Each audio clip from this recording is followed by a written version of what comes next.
खूप कमी लोक असे असतील की ज्यांना पिझ्झा आवडत नाही, पण शक्यतोवर लहानांपासून मोठ्यांपर्यंत सगळ्यांना पिझ्झा आवडतो. चला तर मग अगदी मार्केटसारखा पिझ्झा घरच्या घरी कसा बनवायचा आहे ते आपण पाहूया. मी वाटीमध्ये पाणी घेतलेलं आहे. कोमट पाणी आहे, जास्त गरम घ्यायचं नाही आणि एकदम थंड पण घ्यायचं नाही आहे. पाण्यामध्ये मी 1.5 चमचा साखर टाकलेली आहे आणि ईस्ट आहे, हे ड्राय ईस्ट आहे. तुम्ही बोट आपण जर बुडवलं ना पाण्यामध्ये तर आपलं म्हणजे एकदम कोमट लागलं पाहिजे असं घ्यायचं आहे. आणि 2 चमचे आपण ईस्ट टाकून घेऊया.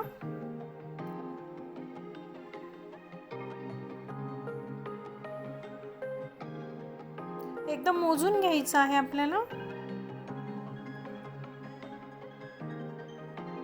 व्यवस्थित चमच्याने हलवून एक 5 ते 7 मिनिट आपण झाकून ठेवूया.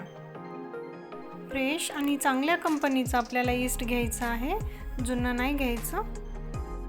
जास्त जुनं नका घेऊ कारण व्यवस्थित फर्मेंट होत नाही ते.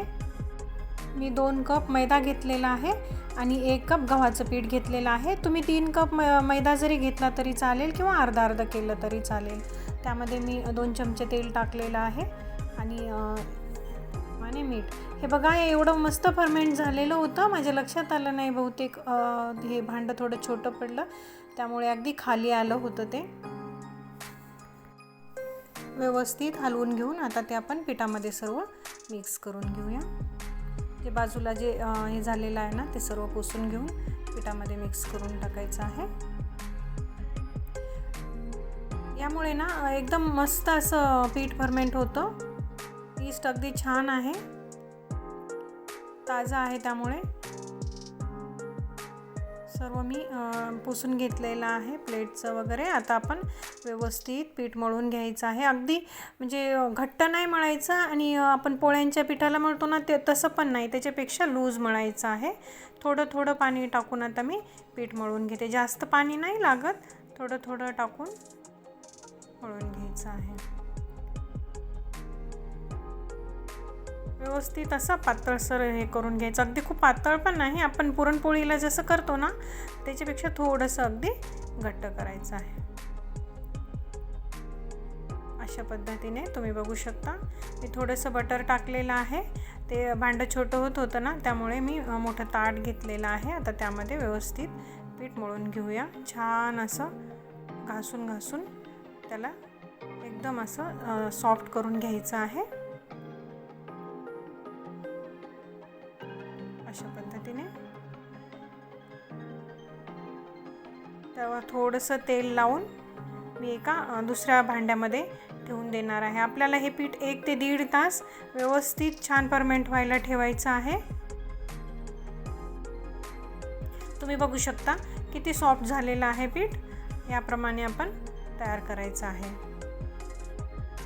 आता हे जे पीठ आहे ना ते आपण दुसऱ्या भांड्यामध्ये काढून ठेवूया आणि कमीत कमी 1.5 तास तरी हे पीठ व्यवस्थित ठेवलं पाहिजे. एकदम पॅक झाकून ठेवायचं आहे. अशा पद्धतीने मी सर्व पीठ पॅक केलेलं आहे. आता हे पीठ मी ओव्हनमध्ये ठेवून देते कारण तिथं व्यवस्थित गरमी राहते, छान व्यवस्थित फर्मेंट होते म्हणून.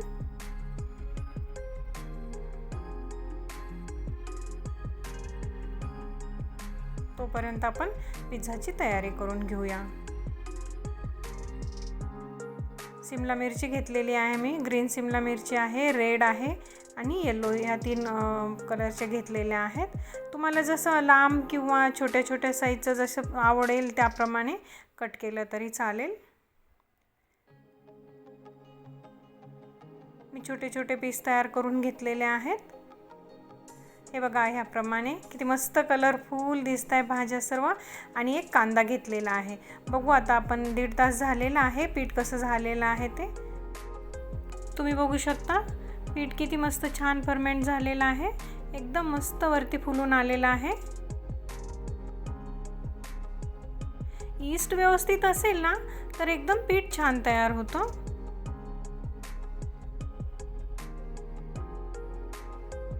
आता ते व्यवस्थित आपण आता मळून घेऊया.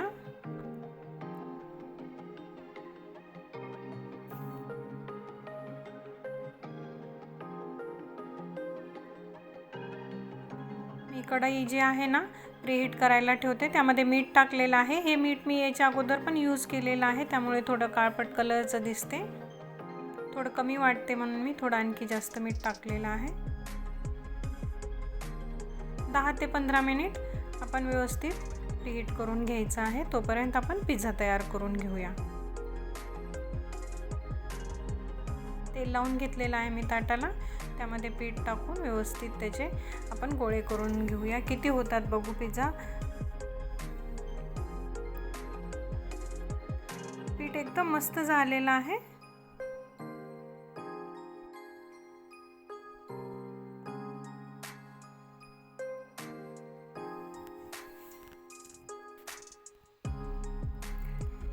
चार मीडियम साईजचे जे आहे ना ते 4 पिझ्झा एवढ्या पिठामध्ये तयार होतात आपले. चला तर मग आपण पिझ्झा तयार करून घेऊया. बेस छान मस्त तयार करून घ्यायचा आहे. अगदी खूप पातळ नाही किंवा जाड नाही, खूप जाड पण ठेवायचा नाही आपल्याला आणि खूप पातळ पण नाही. फुगू नये ना ते, म्हणून आपण थोडे त्याला छिद्र पाडून घ्यायचे आहे. मी प्लेटला बटर पेपर ठेवलेला आहे त्यावर आणि त्याच्यावरती बेस ठेवलेला आहे. पिझ्झा सॉस लावलेला आहे. छान तुमच्या आवडीप्रमाणे कमी जास्त तुम्हाला जसं आवडेल ना त्याप्रमाणे लावा. खूप जास्त नका लावू, ते आंबट लागतं. मग त्यावर थोडंसं आपण चीज टाकून घेऊया आणि त्यानंतर तुम्हाला आवडणाऱ्या तुमच्या आवडीच्या भाज्या ठेवून घ्यायच्या आहेत. मी पनीर पण कट करून घेतलेलं आहे. पनीर ठेवून घेऊ. त्यानंतर रेड शिमला मिरची आणि त्यानंतर तुम्हाला ज्याप्रमाणे जसं छान कट करून भाज्या ठेवायच्या आहेत त्याप्रमाणे वेगवेगळे ठेवायचे आहेत. किती सुंदर कलरफुल दिसतोय मस्त असा. ॲक्च्युली मला खाली सुरुवातीला कॉर्न टाकायचे होते, पण मी विसरले म्हणून मी शेवटी टाकलेले आहेत. पिझ्झा सीझनिंग टाकायचं आहे थोडंसं आणि त्यानंतर तुम्हाला आवडेल असं भरपूर हे चीज टाकून घ्यायचं आहे.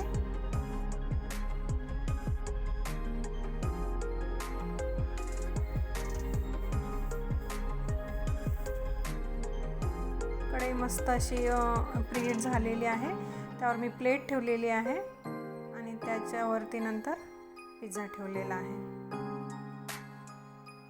तर त्यावर आपण झाकून ठेवूया.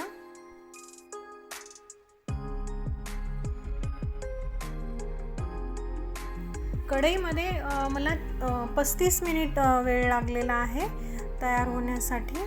तुम्ही बघा पिझ्झा किती छान तयार झालेला आहे. मस्त असा. तुम्हाला मी खालून पण दाखवते बेस किती छान तयार झालेला आहे ते. हे बघा मस्त अगदी क्रंची एकदम छान आणि वरतून सॉफ्ट असा एकदम भारी असा पिझ्झा तयार झालेला आहे आपला. मस्त कट करून घेऊया.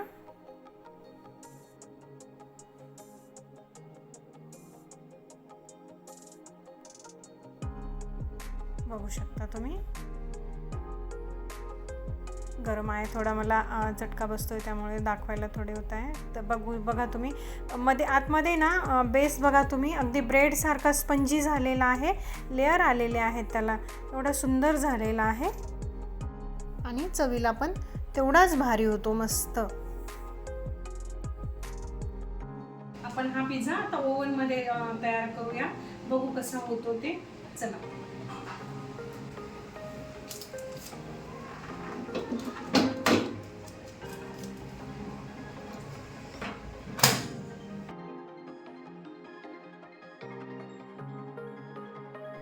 ओव्हनमधला पिझ्झा ना अगदी लवकर तयार होतो. कढईमधल्या पिझ्झाला जास्त वेळ लागतो. 7 मिनिटातच हा ओव्हनमधला पिझ्झा तयार झालेला आहे. बघू शकता तुम्ही ओव्हनचा आणि कढईतला दोन्ही पिझ्झा एकदम भारी झालेले आहे.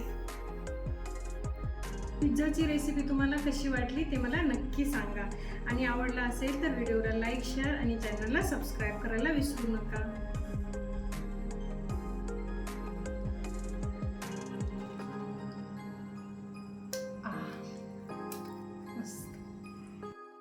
असं नाही की मार्केटचाच पिझ्झा खूप छान लागतो, घरी बनवलेला पण पिझ्झा एकदम भारी तयार होतो. तर नक्की करून पहा. बाय.